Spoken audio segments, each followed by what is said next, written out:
Hello, everyone.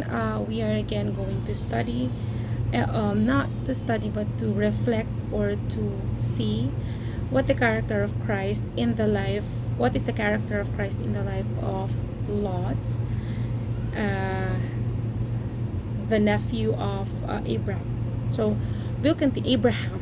Now he's Abraham.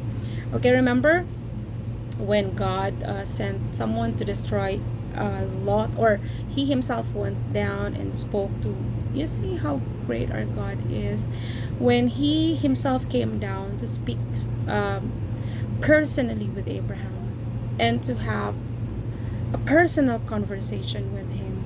And now they personally went down to Abraham, to Sodom and Gomorrah, and to see what it's like, or no, not to see what it's like, but to let us see how Sodom and Gomorrah will react even to the divine being.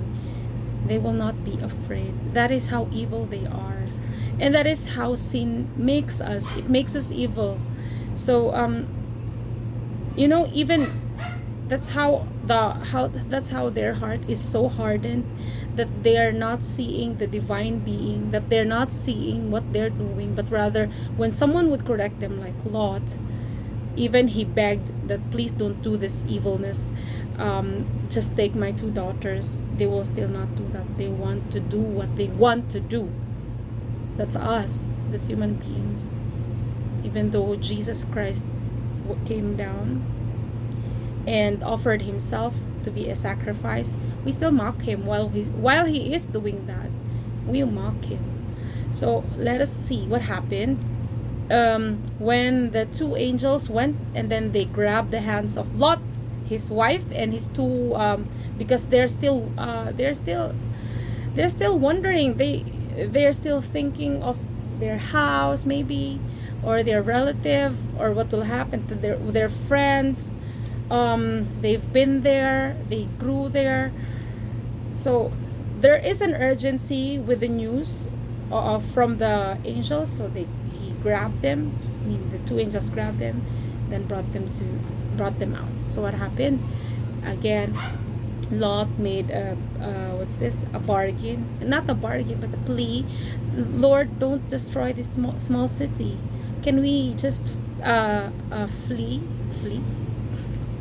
Go to that small city, and please do not destroy it too, because I'm afraid that if we go to the mountain, something will happen to us.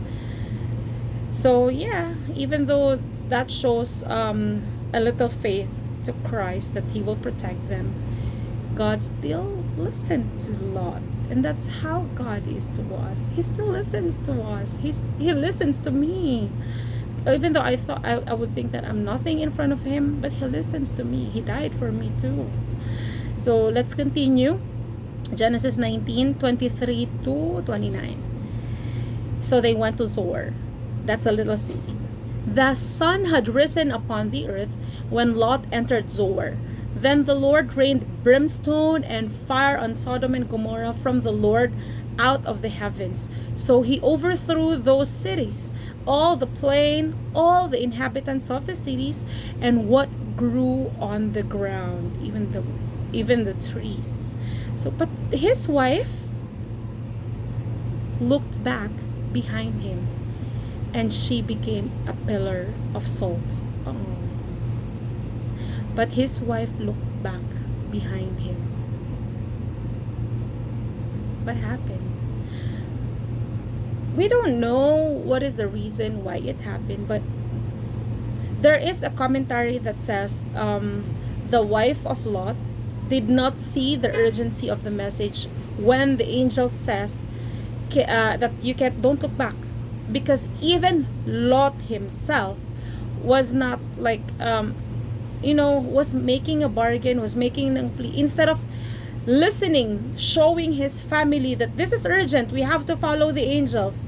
So there was a part from Lot that failed him, that his wife saw from his face that, oh, I think this is not urgent. But maybe also, of course, if I'm a mother, I would think of my children too. What happened to them? They did not listen to me. Remember that this they don't have just two children. They also have in-laws. They also have other daughters that was left there. So of course, she turned back, and then what happened to her? She became a pillar of salt, and that's a sad news. You were there, you were saved, but then you looked back.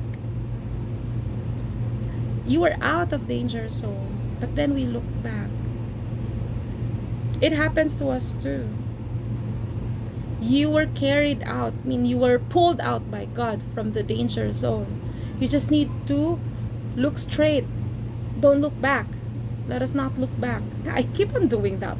I was dragged from my sinfulness, but then I still tend to look back from the past, look back from what has happened, look back from the pain that the Lord has already healed, and then we become pillar of salt too. And yeah, what happened? And Abraham went early in the morning to the place where he had stood before the Lord. Then he looked toward Sodom and Gomorrah and toward all the land of the plain. And he saw, and behold, the smoke of the land, which went up like the smoke of a furnace. And it came to pass, when God destroyed the cities of the plain, that God remembered Abraham, and sent Lot out of the midst of the overthrow, when he overthrew the city in which Lot had dwelt. This is also, a good thing, because the Lord remembered Abraham, and then he remembered Lot through Abraham. How, as as a father, or as a someone whom, if you are the one who leads your family, through you, your sons, your nephews, your children, your wife will be blessed. So we should hold fast. If we are parents, if I'm a mom, if I'm a father, I should be strong with my relationship with the Lord, because through me, all my relatives or all my friends will be saved because of how my faith is. So that's it for today, and hopefully we will still continue to read what had happened to the descendants of Lot. And it's nice reminiscing what God had shown to us. Thank you so much. What God has shown to us, what God has been doing in our lives. Thank you so much, and see you again.